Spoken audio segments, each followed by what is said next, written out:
Good morning. This week we start the book of Devarim. It starts with Parshat Devarim. And it starts as follows. Devarim asher diber Moshe al kol Yisrael. These are the words that Moshe told the entire Jewish people.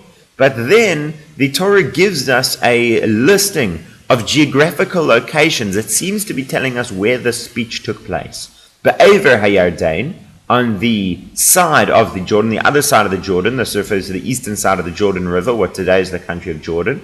Bamidbar, in the wilderness. Ba'arava, on the plains. Bain Suf, Mul Suf, opposite the Suf, the Red Sea. Bain Paran uvein Tofel, between Paran and Tofel. V'Lavan v'Chatzerot v'Dizahav, and Lavan and Chatzerot and Dizahav.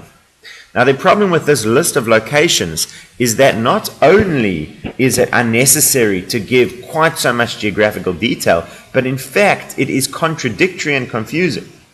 Rashi points out, Bamidbar, the wilderness, is an uninhabited and to an extent uninhabitable area, but the Arava, the plains, is good farmland where people live.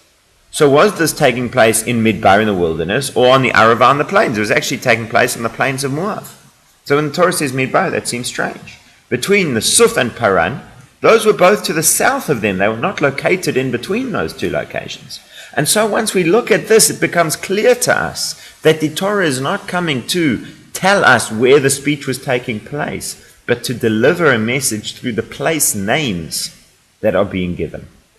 And Rashi says that in fact, this is Moshe's way. Moshe, in a very subtle way, is rebuking the Jewish people for mistakes that they and their forefathers have made over the last 40 years. He is addressing places. These places that he mentioned are not places where they are right now, but they are places where they have been and where they have made mistakes. For example, Midbar in the wilderness refers to the time when they complained to Hashem that they had no food and said that they rather would have died in Egypt.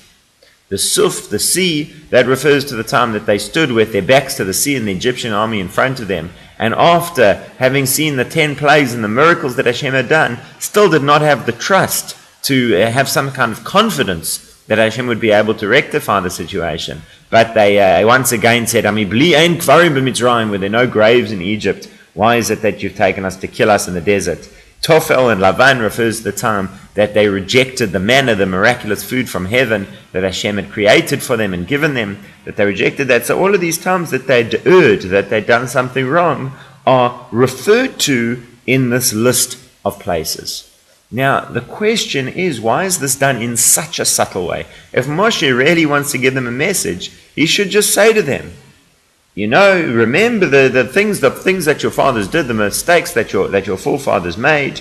Remember how in the desert they complained about the food. Remember how on the plains of Moab they allowed themselves to be seduced by the Moabite and Midianite women and became ensnared in idol worship. Why are you simply mentioning the place name?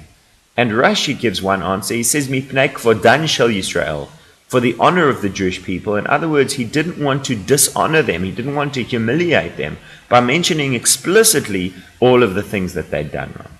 However, Rabbi, that certainly is a valuable answer and one worthy of study, and that even at the time that you are rebuking someone, even at the time you're correcting one, you should be intimately concerned for how they're doing, for their welfare, for their well-being. Their emotional and not just their spiritual health, but their emotional health.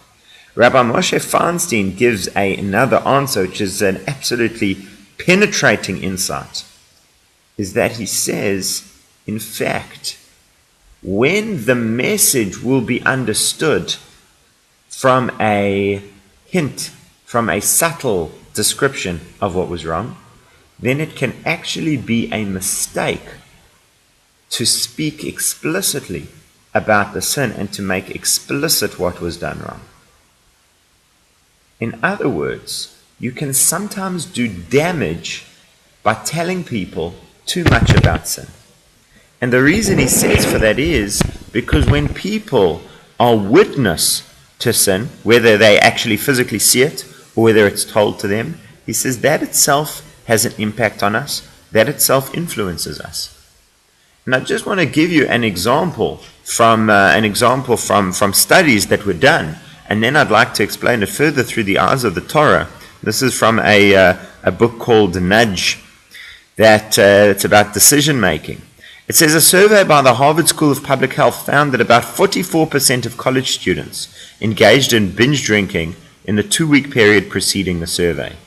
This is, of course, a problem, but the clue in how to correct it lies in the fact that most students believe that alcohol abuse is far more pervasive than it actually is.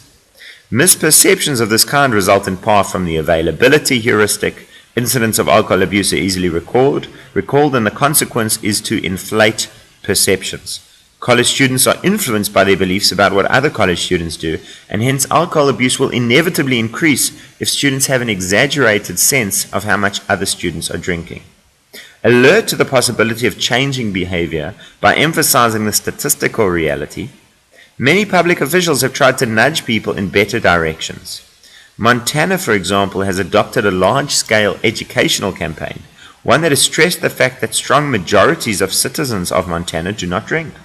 One advertisement attempts to correct misperceived norms on college campuses by asserting most, 81%, of Montana college students have 4 or fewer alcoholic drinks each week. The strategy has produced big improvements in the accuracy of social perceptions and also statistically significant decreases in smoking. Now, if you want to know where that study is from, it is from a study by Linkenbach and Perkins in 2003. But that gives you an insight to the way in which we are influenced by others' decisions, positive and negative, and by our perception of their decisions. When you think that a lot of people out there are doing the wrong thing, you are more likely to do the wrong thing yourself. When you think a lot of people are doing the right thing, you are more likely to be doing the right thing. And this is true. The amazing thing is that this is true even when you see the negative consequences of the bad decisions that people are making. And an example of this that the Gemara gives us is from the juxtaposition of the sections of the sota, of the woman suspected of committing adultery, and the nazir, and the person who takes a vow not to drink wine, as well as other prohibitions. Why? The Gemara says, because somebody who sees the humiliation of the sota should make a vow not to drink wine. And the idea is that when you see the sota, you may be tempted also to engage in some kind of adulterous relationship, to, she did, so maybe you will. But hold on a second. You saw her being humiliated. You didn't see her having such a wonderful time. And yet still, the Gemara knows or the Torah knows that has an impact on you, to the extent that you should actually take a vow to abstain from wine, because otherwise you are likely to be tempted into this hedonistic and destructive lifestyle. And so Rabbi Moshe Feinstein says it's the same thing. Sometimes you can spend time harping on and on about the things that you don't want people to do, but that itself is reinforcing the very behavior that you are trying to avoid and prevent. For Moshe to stand up to the people and say, think about how they rebelled against Hashem and they didn't listen to Hashem and they rejected what Hashem was giving them and they complained to Hashem, he wouldn't be helping them to forge a better relationship with Hashem. He would actually be re-emphasizing for them how many times and how many people made these decisions that are the wrong decisions. And that could actually end up with them going in the wrong way. And so Rabbi Moshe Feinstein says, if you are fortunate enough to be dealing with people who understand the subtle hints, who understand when you are not beating them over the head about what they've done, but you've simply mentioned it, that's a far better way. You sometimes need to tell people that they've made a mistake, that they've made a bad decision. You need to help them to correct what they've done wrong. But even this must be approached carefully, because the danger of harping on the negative is that you reinforce the negative.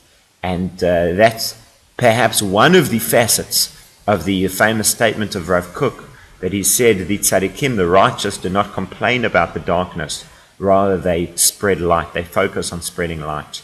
Because by complaining about the darkness, by focusing on it, by harping on it, you actually continue to spread and increase darkness. However, by looking for solutions, by looking for positivity, by investing in what's good, and by emphasizing the amount of good that is done in the world, you create more good, more holiness, and more blessing. Have a wonderful Shabbat.